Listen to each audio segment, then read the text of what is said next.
명절 때만 되면 고향 가는 차표를 구하기 위해 서울역과 고속버스 터미널이 인산인해를 이뤘던 적이 있었습니다. 인터넷 예약이 가능해지면서는 예약이 시작되자마자 서버가 다운되기도 했지요. 그렇게 고향은 어떤 고생을 하더라도 꼭 가야 하는 곳이고, 명절은 전국에 흩어져 있는 식구들이 모여야 하는 날이었습니다.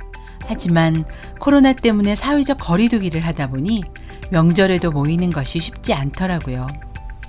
그럴 땐 지역 채널을 통해 고향 소식을 만나보시는 것은 어떨까요?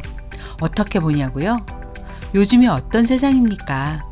지역 방송사 홈페이지나 SNS를 통해 실시간으로 또는 VOD로 시청할 수 있답니다.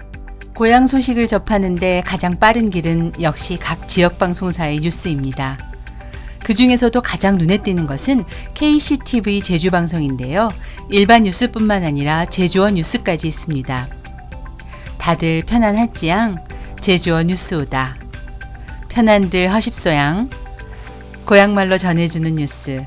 정겹고 애틋하게 들리시나요? 지역마다 각각의 지역 언어들이 있지만 제주어는 좀 독특합니다. 유네스코 소멸위기 언어로 분류되어 있기도 한데요. 10분 정도의 짧은 뉴스지만 다양한 소식들을 담고 있습니다.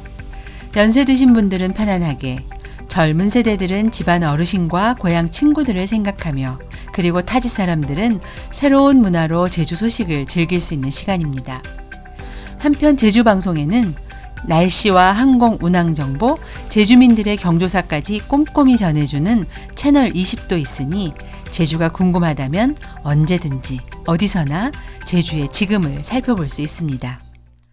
서울에 살다 보면 뉴스의 대부분이 서울에서 일어나는 사건, 사고들이어서 실생활과의 괴리감을 느끼지 못하기도 하지만 사실 일상생활 속 뉴스는 생각보다 접하기 어렵습니다.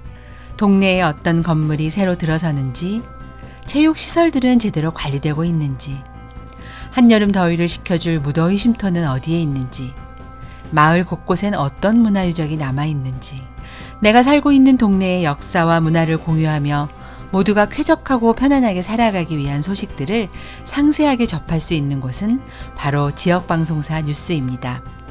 그리고 그것이 고향 소식이기도 하지요. 마을이 직면하고 있는 현안에 대한 접근도 지역 방송사의 시선은 남다릅니다. SCS 특별기획 남강, 댐, 간절함은 지난 40년간 서부 경남 100만 지역민의 생명수를 책임진 남강댐도 기후위기로부터 자유롭지 못함을 보여주었습니다. 수자원공사는 댐의 안전을 위해 방류량을 증대하는 치수 능력 증대 사업의 필요성을 주장하고 있고, 하류 지역 주민들은 이로 인해 일상의 안전이 위협받고 있는 현실에 대해 구체적인 대책 마련을 요구하고 있습니다. 진주 시민들의 식수원과 안전을 책임지는 소중한 방패인 남강, 그리고 남강댐. 지역사회의 우려가 무엇인지 현지인의 시선으로 살펴본 이 프로그램은 지역 밀착적 매체로서의 진가를 제대로 보여주었습니다. 사람은 나서 서울로 보내라 해서 그랬을까요?